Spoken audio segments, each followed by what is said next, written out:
Akhirnya saya tolak gaji 50 juta per bulan itu demi negara saya. Nah, inilah saatnya. Memang jiwanya saya masih muda, tapi umur saya udah 44, saya udah siap untuk terjun, saya udah selesai dengan saya dan keluarga saya. Anak saya 3, alhamdulillah udah perempuan besar-besar. Luar biasa. Istri saya juga udah punya usaha juga. Jadi inilah saatnya saya ingin mengabdi, Mas. Inilah saya ingin menjadi manusia yang bermanfaat untuk negara saya sendiri. Bahlil atau Erlangga? Bahlil lah. Karena ketemu baru kayaknya.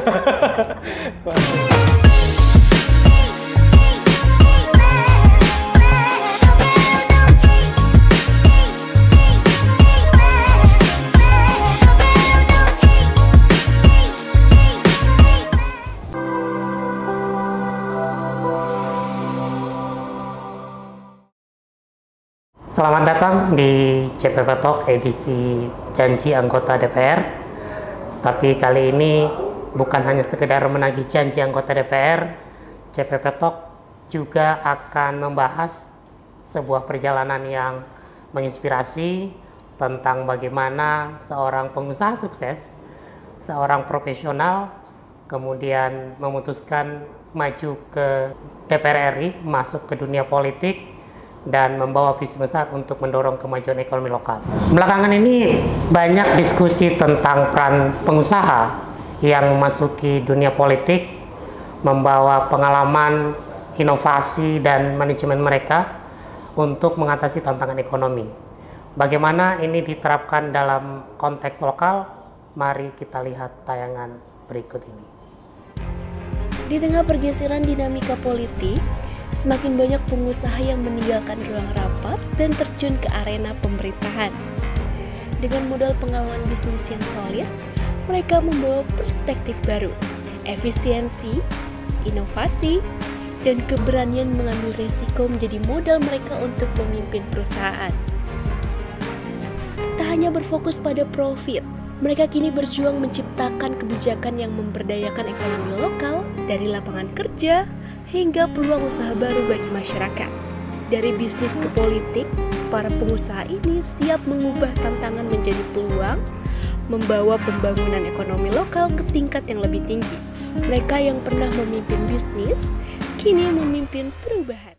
Seiring dengan isu yang tadi kita bahas, saat ini ada seorang tokoh pengusaha yang berhasil di dunia bisnis dan sekarang memutuskan maju ke dunia politik dan ingin memberikan kontribusi untuk kemajuan ekonomi lokal.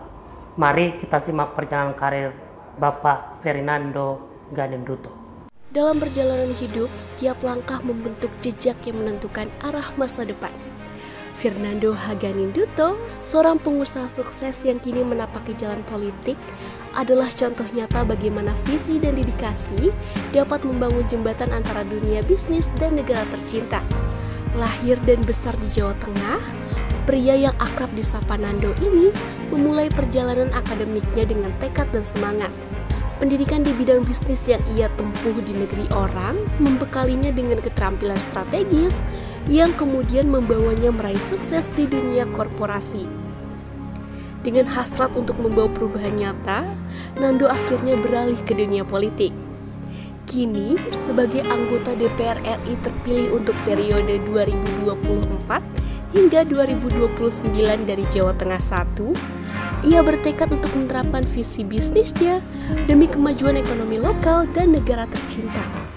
Mari kita sambut Bapak Fernando Ganinduto, anggota DPR RI terpilih periode 2024-2029, yang akan berbagi kisah dan cerita tentang perjalanan politik dan bisnisnya, serta bagaimana nanti dia akan membangkitkan ekonomi lokal. Pak, hari ini pasca terpilih jadi anggota DPR. Alhamdulillah masih tinggal nunggu pelantikan. Minggu-minggu ini kita ada Lemhanas yang kita harus lakuin, itu administrasi yang kita harus jalankan. Ya biasa mas. Udah tinggal siapkan mental aja. Baik. Sebelum kita nanti bercerita lebih banyak tentang perjalanan Mas Nando, saya biasa memanggil Mas Nando, dan bagaimana nanti beliau akan memperjuangkan ekonomi lokal di Jawa Tengah, terutama di dapil beliau. Kita akan simak percakapannya sesaat lagi.